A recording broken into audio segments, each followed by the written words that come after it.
Great, सो हम अपनी network layer की डिस्कशन को यहाँ पे कंक्लूड करते हैं. We move towards our next layer of the protocol stack, that is our link layer. जी, I hope my slides are visible sir. Yes, sir. Great. Let's try having a quick recap. हमारा TCP/IP का जो stack था, we had certain number of layers. हमने वहाँ पे discuss किया था कि we can either have a top down approach जो हम फॉलो कर रहे हैं, और a bottom up approach जिसमें हम लोअर लेयर से शुरू कर देते. We followed a top down approach. We talked about the application layer. हमने एप्लीकेशन लेयर को डिस्कस करते हुए मैं ये कहा था कि एप्लीकेशन लेवल तमाम तरह जो सिमेंटिक्स हैं, एप्लीकेशन की जो लॉजिक है, फेसबुक की वॉल कैसे डिस्प्ले होगी, व्हाट्सएप पे जो रीड रेसिट्स हैं वो किस किस को मिलेंगी, व्हाट्सएप पे फाइल शेयर कैसे होगी, फेसबुक पे फाइल शेयर कैसे होगी, फेसबुक पे चैट कैसे होगी, किसको हमने एक्सेस राइट्स देने हैं वॉल किसी और की देखने के लिए और किसको नहीं देने हैं, कौन मैसेज कर सकता है कौन नहीं कर सकता. ये सारी एप्लीकेशन लेवल डिटेल्स थी.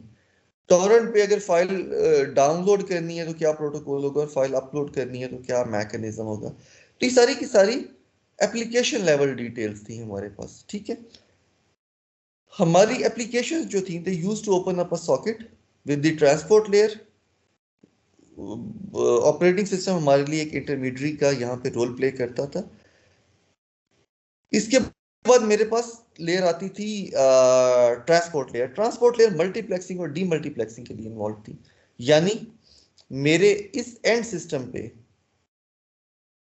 अगर कोई पैकेट आया है तो ट्रांसपोर्ट लेयर डिसाइड करती थी कि वो पैकेट किस एप्लीकेशन को मिलेगा. वो व्हाट्सएप को मिलेगा, वो वेब को मिलेगा, वो स्काइप को मिलेगा, या किसी और एप्लीकेशन को मिलेगा. ट्रांसपोर्ट लेयर के बाद हमारे पास आती थी नेटवर्क लेयर. नेटवर्क लेयर को अभी हमने अपनी डिस्कशन करके कंक्लूड किया. नेटवर्क लेयर मेनली रिस्पॉन्सिबल थी मेरी इस मशीन से इस डेस्टिनेशन तक का कोई भी end to end path identify करने के लिए. अब हम नेटवर्क लेयर से गुजर चुके हैं, अब हम एक स्टेप और नीचे आते हैं. अगर हम गौर करें, मैं येलो कलर में कुछ लाइंस ड्रॉ कर रहा हूं. मेरे इस कंप्यूटर से इस एक्सेस तक जो पैकेट लेके मैं गया हूँ, ये हो सकता है वाईफाई लिंक के जरिए गया हूँ. इससे यहाँ पे हो सकता है कोई ईथरनेट का लिंक आया हो, यहाँ से इधर फिर हो सकता है कोई फाइबर लिंक हो, ये भी फाइबर लिंक हो, ये हो सकता है ईथरनेट हो, ये हो सकता है कोई और कम्युनिकेशन मैकेनिज्म हो, ये अगेन फाइबर हो सकता है, ये हो सकता है सैटेलाइट लिंक हो, ये कोई और लिंक हो सकता है.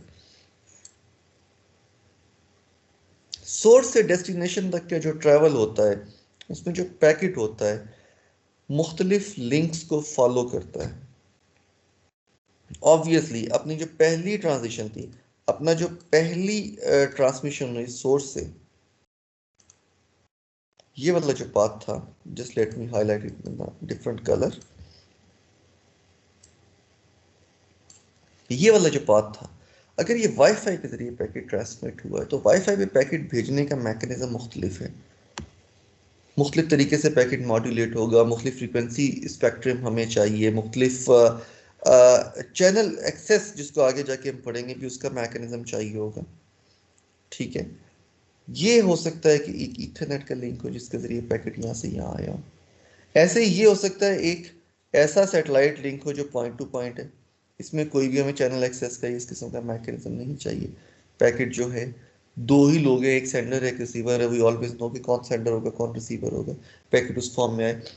तो लिंक टू लिंक पैकेट कैसे ट्रेवल करेगा, ये मेरी लिंक लेयर की जॉब है. मेरी नेटवर्क लेयर जो थी वो होस्ट टू होस्ट या एंड टू एंड डील करती थी. मेरे इस होस्ट से मेरे इस होस्ट तक का पाथ क्या होना चाहिए मेरी नेटवर्क लेयर ने डिसाइड किया. ठीक है, अब मेरे इस होस्ट से इस डेस्टिनेशन तक का जो दरमियान में पाथ फॉलो हो रहा है, हर लिंक के ऊपर पैकेट कैसे ट्रांसमिट होगा वो मेरी लिंक लेयर डिसाइड कर रही है. इसका मतलब ये है कि मेरे इस लैपटॉप से इस एक्सेस पॉइंट तक जब पैकेट चला जाएगा, या मेरे इस लैपटॉप से इस राउटर तक जब पैकेट चला जाएगा, पैकेट अपनी ट्रांसमिशन कंप्लीट कर चुका होगा, लिंक लेयर कंप्लीट हो चुकी होगी, लिंक लेयर का हेडर डिस्कार्ड हो जाएगा। इस राउटर से इस राउटर तक जब मुझे पैकेट दोबारा से आगे फॉरवर्ड करना होगा ताकि डेस्टिनेशन तक पहुंच सके, तो इस राउटर से इस राउटर तक पैकेट को लाने के लिए मुझे नई लिंक लेयर बनानी होगी, नया लिंक लेयर का हेडर अटैच करना होगा। बाकी का डेटा वैसे का वैसे ही रहेगा, उस डेटा में कोई चेंज नहीं आएगी। इस राउटर से इस राउटर तक दोबारा लिंक लेयर का हेडर चेंज होगा, इस राउटर से इस राउटर तक दोबारा लिंक लेयर का हेडर चेंज होगा। एनी क्वेश्चन सो फार? एक और चीज हम अपने डिस्कशन में जो सीख चुके हैं, हम ट्रांसपोर्ट लेयर पे पैकेट को सेगमेंट कहते थे, नेटवर्क लेयर पे हमने पैकेट्स को डेटाग्राम कहना शुरू किया, लिंक लेयर पे हम अपने पैकेट्स को फ्रेम कहते हैं, ताकि नेटवर्किंग की लिंग्विस्टिक्स में जब भी हम बताना चाहें कि ये एक ऐसा पैकेट है जिस पे लिंक लेयर हेडर भी अटैच हो चुका है, तो विल सिंपली कॉल के हमारे पास एक लिंक लेयर फ्रेम आया है। बाय फ्रेम वी मीन के इस पे नेटवर्क लेयर और इस पे लिंक लेयर का हेडर जो है ऑलरेडी अवेलेबल है। एक क्वेश्चन जो मुझे डिफरेंट नेटवर्किंग के कोर्सेज को पढ़ाते हुए आता रहा है, वो ये है कि क्या हम नेटवर्क और लिंक लेयर को इकट्ठा करके स्टैक को मजीद छोटा नहीं कर सकते थे? जी, ये इकट्ठी हो सकती थी, स्टैक मेरा छोटा हो जाता, लेकिन उसमें फिर लिमिटेशन ये होती कि मेरे सोर्स से डेस्टिनेशन के दरमियान में फिर एक ही लिंक लेयर होती। हम चूज कर लेते कि या वाईफाई होगी या इथरनेट होगी या ब्लूटूथ होगी या यही पैटर्न होगा, ठीक है। तो वो डाइवर्सिटी ख़त्म हो गई। आज मैं कोई भी कम्युनिकेशन लिंक बना सकता हूँ। मेरे लिए बहुत सिंपल है, मैं एक नेटवर्क इंटरफेस कार्ड बनाता हूँ, ये मेरा नेटवर्क इंटरफेस कार्ड है जो मेरे कंप्यूटर से अटैच हुआ है। This card is having a small controller. Link layer के इवन पैकेट का हेडर लगाना और उसकी बहुत सारी इस तरह की प्रोसेसिंग करना, इवन चैनल एक्सेस वगैरह के लिए जो पैकेटिंग या इस तरह के काम करना, इवन मॉड्यूलेटेड पैकेट बनाना, वो ज़्यादातर टास्क मेरा एक कंट्रोलर ले लेता है। इस सिंगल कॉमन कॉन्डुइट के जरिए ये प्रोसेसर और मेमोरी से इंटरेक्ट कर रहा होता है, कंट्रोलर प्रोसेसर की कमांड्स के हिसाब से डील कर रहा होता है। अब ये इथरनेट कार्ड मेरा वाईफाई भी हो सकता है, मेरा इथरनेट भी हो सकता है। ये मेरा नेटवर्क इंटरफेस कार्ड जो है, it comes with the driver, जो कि इस साइड का ऑपरेटिंग सिस्टम की साइड का इसी कार्ड से डील करने का इंटरफेस भी साथ लेके आता है। तो डाइवर्सिटी इज देयर। मैं डायल अप से लेके और सीरियल इंटरफेस से लेके और फाइबर और सैटेलाइट लिंक तक किसी भी फॉर्म में कम्युनिकेशन की लॉजिक्स जो हैं वो डिज़ाइन कर सकता हूँ। तो डाइवर्सिटी का मुझे एडवांटेज ये होता है कि today we have so many communication interfaces जो मुझे अलाउ करते हैं कि मेरी नेटवर्क की ट्रैफिक उनके ज़रिए से जा सकती है। I can choose to have my own communication interface और वो उतना ही बेहतर से काम कर रहा होगा। एनी क्वेश्चन सो फार?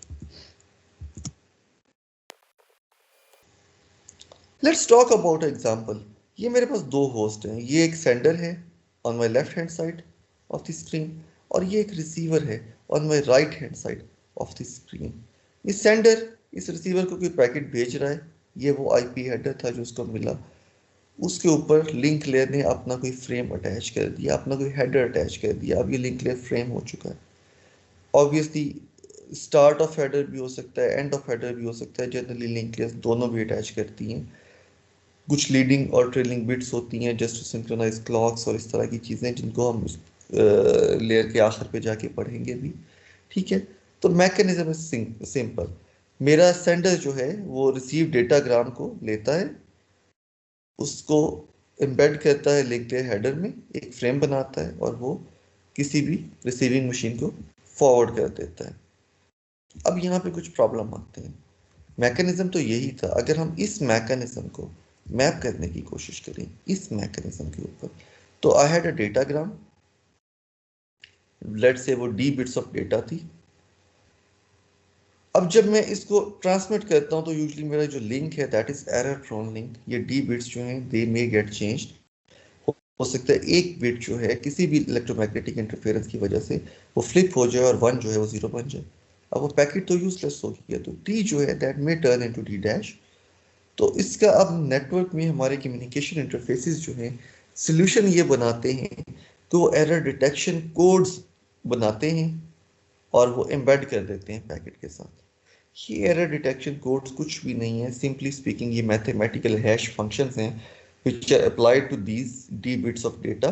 कुछ रिजल्ट आता है, हमारे ही फंक्शन डिजाइन करते हुए चॉइस थी कि वो 8 बिट हो, 16 बिट हो, 24 बिट हो, 10 बिट हो, तो वो जो रिजल्ट आता है वो हम यहाँ पे इस डेटा के साथ ऐड कर देते हैं एज एन एडिशनल इंफॉर्मेशन और as an overhead to the data.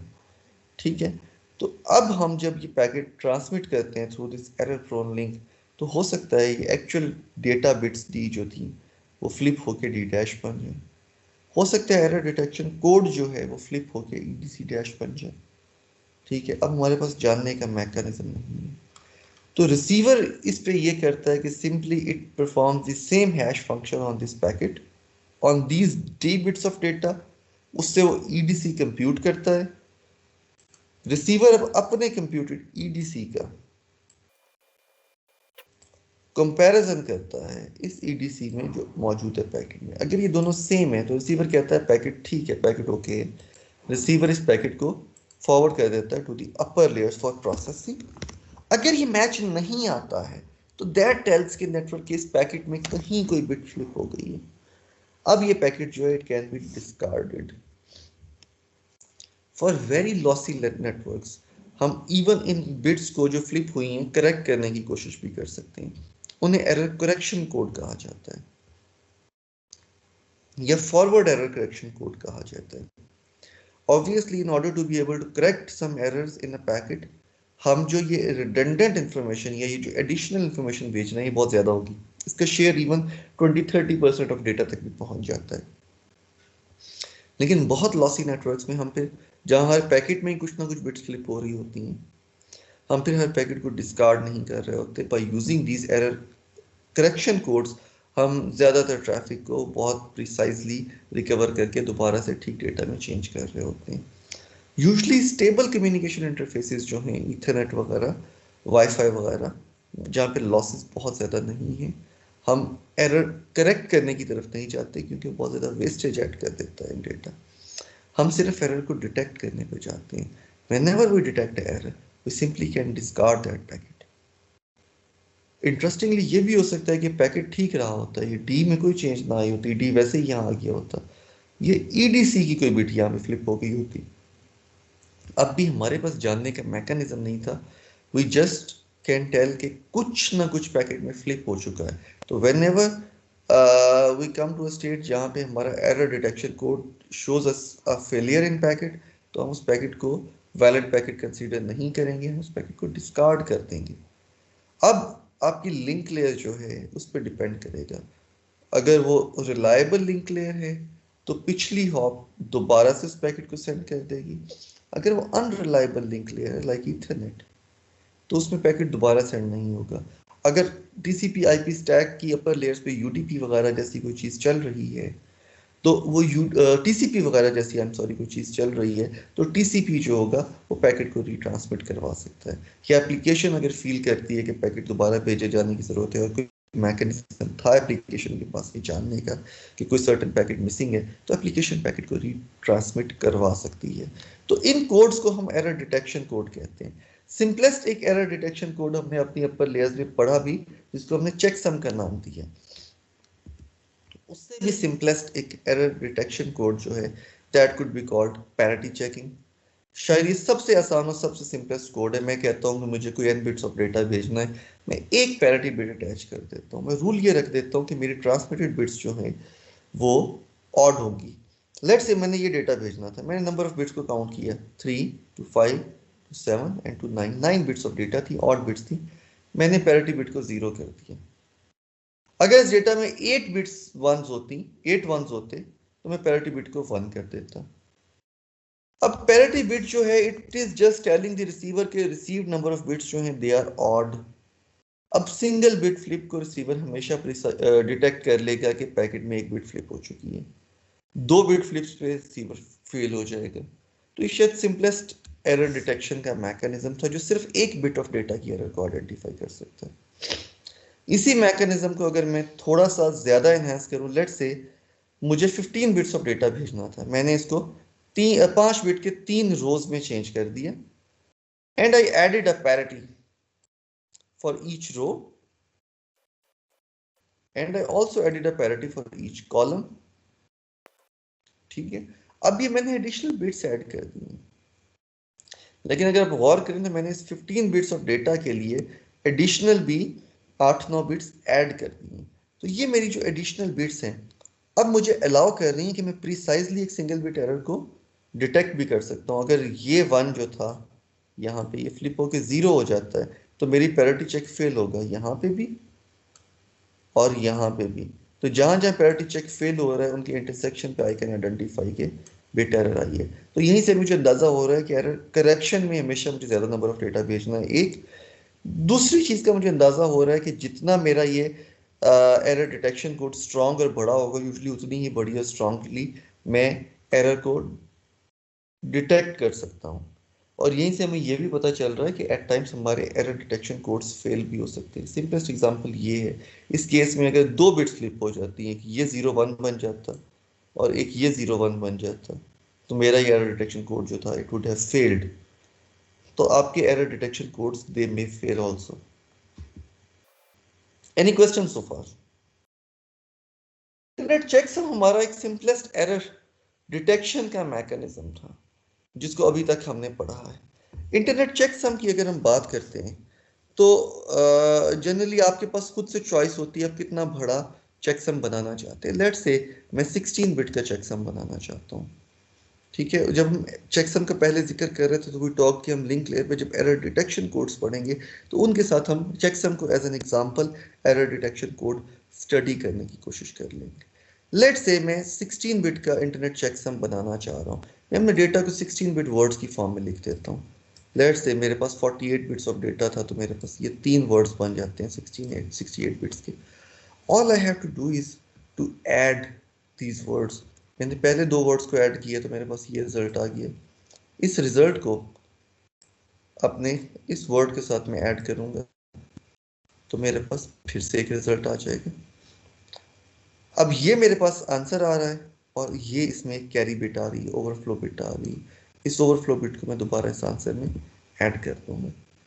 ठीक है, इसी मैकेनिज्म को यूज करते हुए अब हम एक एक्चुअल पैकेट के ऊपर चेकसम कंप्यूट करने की कोशिश करते हैं। यहाँ पे एक पहला चेक भी आ रहा है। नाउ आई वुड वांट कि आप लोग मुझे प्रिसाइजली नेटवर्क के पैकेट्स को आइडेंटिफाई करना शुरू हो, उसमें मौजूद इंफॉर्मेशन को प्रिसाइजली जो है यूज करके उसमें से कुछ ना कुछ इन्फर करना शुरू हो। ये एक एक्चुअल आईपी हेडर को वायर शार्क से कैप्चर किया है मैंने और इस एक्चुअल आईपी हेडर को यहाँ पे प्लेस किया है। ये 20 बिट्स हैं ऊपर डेटा की, कैप्चर डेटा की, और ये आईपी हेडर शोन है।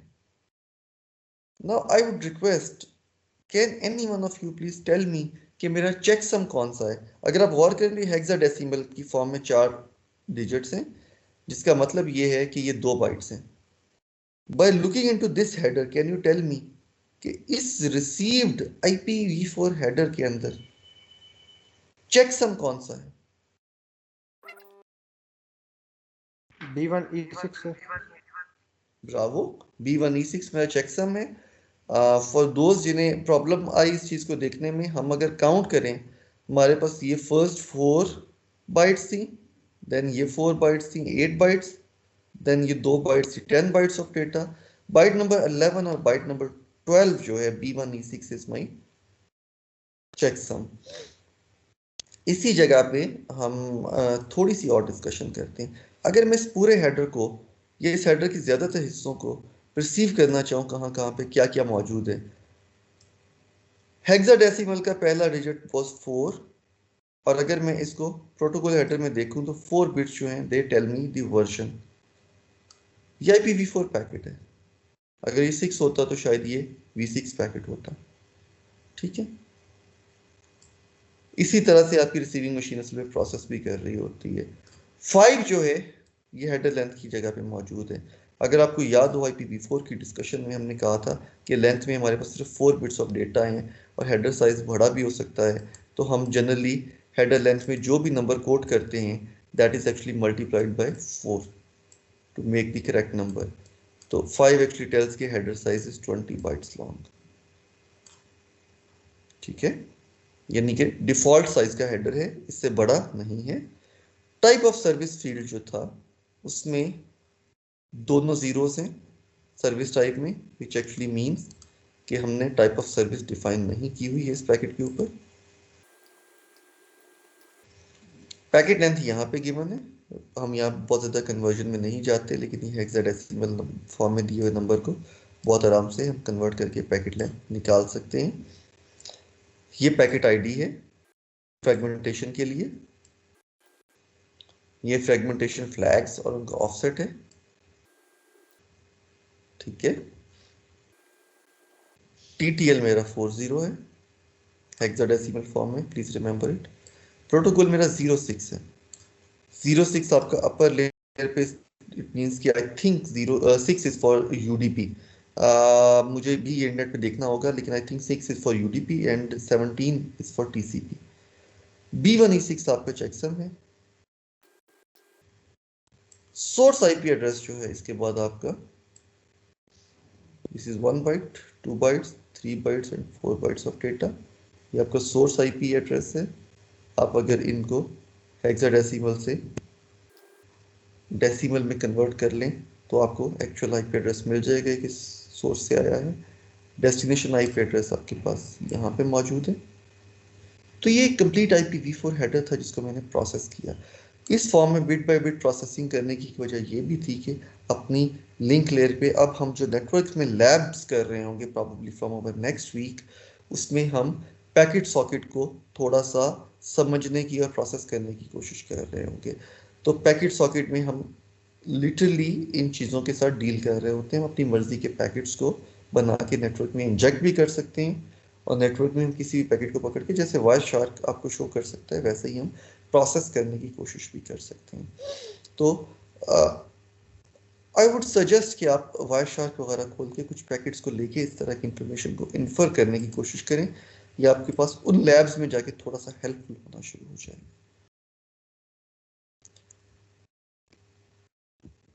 Just let me discard it. We don't have this thing as quiz। हम इसको यहाँ पे एग्जीक्यूट करके देखने की कोशिश करेंगे कि क्या हमारे पास जो IP में मौजूद पैकेट था चेकसम की फॉर्म में, वो वैलिड है या नहीं। मैंने यही पैकेट जो IP हेडर लिया, इसका अब मुझे चेकसम कंप्यूट करना है। हमने इन तमाम हेक्साडेसिमल्स की बाइनरीज बना ली, क्योंकि हमारे पास चेकसम 16 बिट में ही होता है। तो हम IP चेकसम जो था, तो हमने 16 बिट वर्ड्स की फॉर्म में डेटा को बाइनरी के अंदर सिंपली लिख दिया है। एक चीज़ का हमने ख्याल किया है चेकसम बनाते हुए, हमने ऑलरेडी डिस्कस कर रखा है कि चेकसम की जगह पे हम जीरोस को पैड करते हैं चेकसम कंप्यूट करते हुए, और बाद में उन जीरोस की जगह पे कंप्यूटेड चेकसम को रख देते हैं। तो चेकसम की जगह पे हमने जीरोस को ऐड किया है, तो हमारे पास ये नंबर्स जो हैं ये आने शुरू हो गए।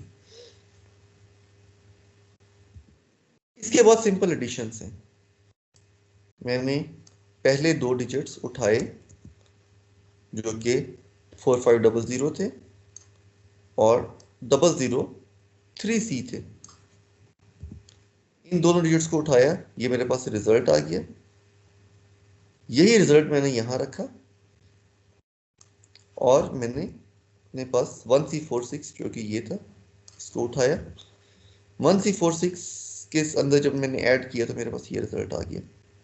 1C46 के बाद मेरे पास जो नेक्स्ट नंबर था, मैंने वो नंबर लिया, उसको यहाँ ऐड किया, तो मेरे पास ये रिजल्ट आ गया। कुछ जगहों पे एक नोटिसेबल चेंज आती है।